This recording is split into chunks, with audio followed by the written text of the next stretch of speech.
a secret tunnel was found by BSF Jawans in Samba sector of Jammu and Kashmir. 150-meter cross-border tunnel detected by BSF along the international border in Jammu and Kashmir. This is the third tunnel that has been unearthed by alert border guards along the international border in the twin districts of Samba and Kathua in Jammu region over the past 6 months. And this is the 9th such tunnel that has been detected in last 1 decade. Take a look at this report.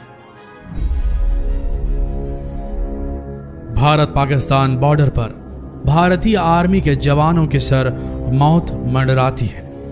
यकीन ना हो तो इस सुरंग को देखिए। इसका ये सिरा तो हिंदुस्तान में है, लेकिन दूसरा सिरा दुश्मन पाकिस्तान की नापाक जमीन पर जाकर निकलता है। ये वो सुरंग है जिसे दुश्मन देश ने भारत में आतंकियों की घुसपैठ के इरादे से खोदा था, लेकिन इससे पहले कि वो अपने नापाक मंसूबों में कामयाब हो पाते, भारतीय फौज के जाबाज सिपहसालारों ने पाकिस्तान की सुरंग वाली साजिश का भंडाफोड़ कर दिया। पर यह कोई पहली सुरंग नहीं थी और ये कोई आखिरी सुरंग भी नहीं थी। लगातार सुरंगें खोदी जा रही है भारत पाक सीमा पे और घुसपैठ की जा रही है। आज के इस वीडियो में हम आपको बताएंगे कि किस तरीके के खतरों के बीच पहरा देते हैं भारत के सिपाही भारत पाकिस्तान बॉर्डर पर, और उनकी स्थिति जानकर आपका कलेजा फट पड़ेगा।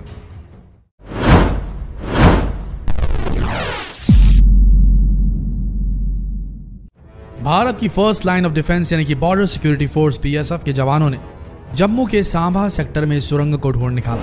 इस सुरंग की लंबाई करीब 150 मीटर है, जो एक क्रॉस बॉर्डर टनल है, यानी इसका दूसरा हिस्सा पाकिस्तान की सरजमी पर निकलता है। ऐसे में समझना बिल्कुल भी मुश्किल नहीं कि यह सब पाकिस्तान और उसकी आर्मी की शह पर ही हो रहा है।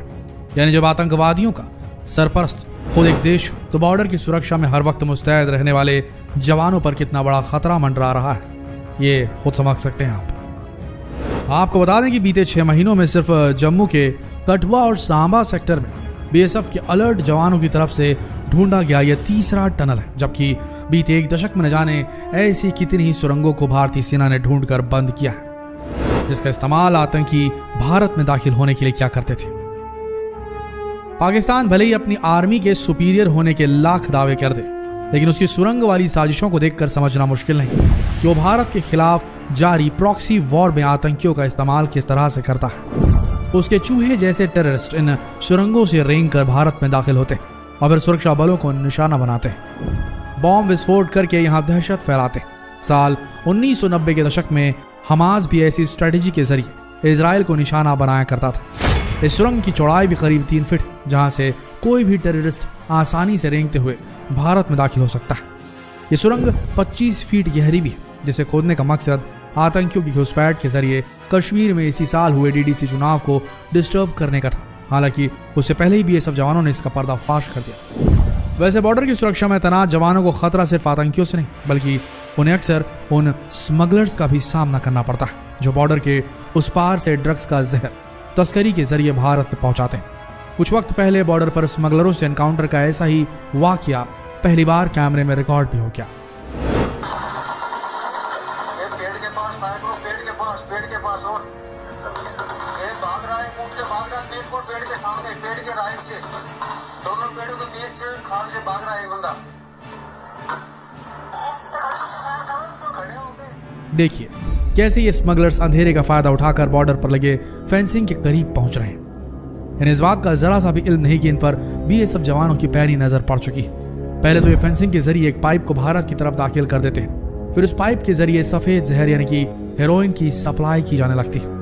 भारतीय सीमा में इनके 2 हैंडलर्स पहले से मौजूद हैं, जो इस सफेद जहर को देश के दूसरे हिस्सों तक पहुंचाएंगे। लेकिन उससे पहले इनकी कोशिश है कि जो हेरोइन पाइप के रास्ते पाकिस्तान से भेजी जा रही उसे ले लिया जाए। सरहद पर ड्रग्स स्मगलिंग का यह खेल अमृतसर के खेमकरण सेक्टर में चल रहा था, लेकिन बीएसएफ के होते हुए यह काम इतना आसान भी नहीं था।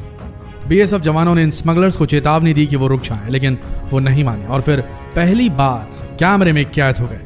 बॉर्डर पर स्मगलर्स का एनकाउंटर, जब स्मगलर्स ने सिक्योरिटी फोर्सेस की चेतावनी नहीं मानी, तो फिर भारतीय फौजियों ने उन पर फायरिंग शुरू कर दी। ताबड़तोड़ फायरिंग के बीच पाकिस्तानी तस्कर अपनी जान बचाने के लिए भाग खड़े होते हैं, कभी लेट कर तो कभी रेंग कर खुद को बचाने की कोशिश करते हैं। लेकिन बीएसएफ के मुस्तैद जवानों ने 2 तस्करों को मार गिराया, जबकि इनका तीसरा साथी जान बचाकर भागने में कामयाब रहा। फायरिंग में 2 हिंदुस्तानी तस्कर भी गोलियों का शिकार होकर मारे गए, जो पंजाब के तरन तारण के रहने वाले थे। दरअसल बॉर्डर पर मौजूद कटीले तारों की यही फेंसिंग दोनों देशों को एक दूसरे से अलग करती, जिसके आर पार जाना इंसानों के लिए भी आसान नहीं है, लेकिन इन्हीं तारों के जरिए करोड़ों के ड्रग्स की स्मगलिंग की जाती है। यहाँ सैकड़ों किलोमीटर तक ऐसे ही कटीले तारों की फेंसिंग की गई है। इन तारों में 440 वोल्ट का खतरनाक करंट भी दौड़ता रहता है। इन सब के ऊपर यहाँ 24 घंटे बीएसएफ के जवान मुस्तैदी से पेट्रोलिंग करते रहते हैं।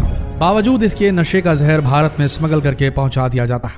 खतरनाक हथियारों की खेप भारत की तरफ पहुंचा दी जाती है, लेकिन कैसे सुरक्षा के इतने पुख्ता बंदोबस्त के बाद भी पाकिस्तान अपनी नापाक साजिशों को अंजाम दे पाता है? तो इसका जवाब है करीब 10 फीट लंबी पीवीसी की ये मामूली पाइप, जिसका एक सिरा पाकिस्तान में खुलता है और दूसरा हिंदुस्तान में। दरअसल फेंसिंग के बिल्कुल करीब पहुंच जाने पर ये तस्कर पाइप में ड्रग्स के पैकेट डाल देते हैं और फिर पाइप को करीब 8 फीट चौड़ी फेंसिंग के आर पार पहुंचा दिया जाता है। ड्रग्स के पैकेट आपस में इस तरह से बंधे होते हैं कि अगर दूसरी तरफ मौजूद हैंडलर एक पैकेट भी खींचता है तो सारे पैकेट बाहर निकल जाते हैं और इस तरह चलता है बॉर्डर पर ड्रग तस्करी का ये काला खेल। लेकिन इस बार ये तस्कर कामयाब नहीं हो पाए, क्योंकि थर्मल इमेजिंग टेक्नोलॉजी की मदद से रात के घुप अंधेरे में भी ये स्मगलर्स बीएसएफ जवानों की पैनी नजर से नहीं बच पाए। अब भारत और पाकिस्तान के बीच चलने वाली इकलौती ट्रेन समझौता एक्सप्रेस की बात भी कर लेते हैं।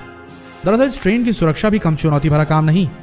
लाहौर में खुलने के बाद जब ये ट्रेन हर सोमवार और गुरुवार को अटारी वाघा बॉर्डर पर पहुंचती तो सुरक्षा में तैनात जवानों को कड़ी ड्रिल करनी पड़ती। यहाँ मौजूद गेट खोलने के बाद जवान आगे तक जाते हैं और ट्रैक और उसके आसपास ये देखते हैं कि कहीं कोई बम या कोई विस्फोटक सामान तो नहीं जिससे ट्रेन या उसके यात्रियों को नुकसान पहुंच सके। इसके बाद ट्रेन में सवार सभी लोगों की मुस्तैदी से जांच की जाती है। इस दौरान बीएसएफ के जवान गाड़ियों और घोड़ों पर भी सवार होकर सुरक्षा में डटे रहते हैं, ताकि अगर कोई आतंकी ट्रेन के जरिए हमारी सरजमी पर दाखिल होने की कोशिश करे तो उसे जहन्नम का रास्ता दिखा दिया जाए। हालांकि इस दौरान खतरा कहीं ज्यादा होता है, क्योंकि कभी भी कोई भारतीय फौज को अचानक निशाना बना सकता है या फिदायीन हमला कर सकता है। इसके अलावा यहाँ किसानों की थोड़ी सी जमीन इंटरनेशनल बॉर्डर और फेंसिंग के बीच में पड़ती है, इसीलिए यहाँ से गुजरने वाले किसानों की भी तलाशी ली जाती है, ताकि बॉर्डर के पार से ड्रग्स और हथियारों को तस्करी के जरिए हमारे देश में पहुंचा न दिया जाए। अगर रण ऑफ कच्छ की बात करें तो यहाँ की मुश्किल भरी भौगोलिक स्थिति बीएसएफ जवानों का काम और भी मुश्किल कर देती है, क्योंकि यहाँ खतरा सिर्फ दुश्मन मुल्क से नहीं बल्कि यहाँ के जियोग्राफिकल कंडीशन से भी होता है। कच्छ रेगिस्तान नमक के समंदर जैसा है, जिसका काफी इलाका दलदली है। इसके अलावा यहाँ जहरीले सांप बिच्छू भी हर वक्त अपने साथ मौत वाला जहर लेकर चलते हैं। उस पर से दुश्मन की घुसपैठ का खतरा अलग। यानी कहें कि भारत पाकिस्तान के बीच 3223 किलोमीटर लंबे बॉर्डर पर तैनात हमारे वीर जवान हर वक्त अंगारों पर चलते हैं, उनके सिर पर हर वक्त मौत मंडराती है। तो शायद गलत नहीं होगा ये, लेकिन भारत माता के आंचल को बेदाग रखने में सिपाही अपना सर्वोच्च बलिदान देने से भी नहीं चूकते। दोस्तों, आपका क्या मानना है इस बारे में हमें कमेंट करके जरूर बताइएगा। साथ ही भारतीय सेना के शौर्य से भरे इस वीडियो को ज्यादा से ज्यादा शेयर करिए, फेसबुक पर, व्हाट्सएप पर और यूट्यूब पर। मिलते हैं अगले वीडियो में, तब तक के लिए आप सबका इस वीडियो के अंत तक बने रहने के लिए दिल से धन्यवाद।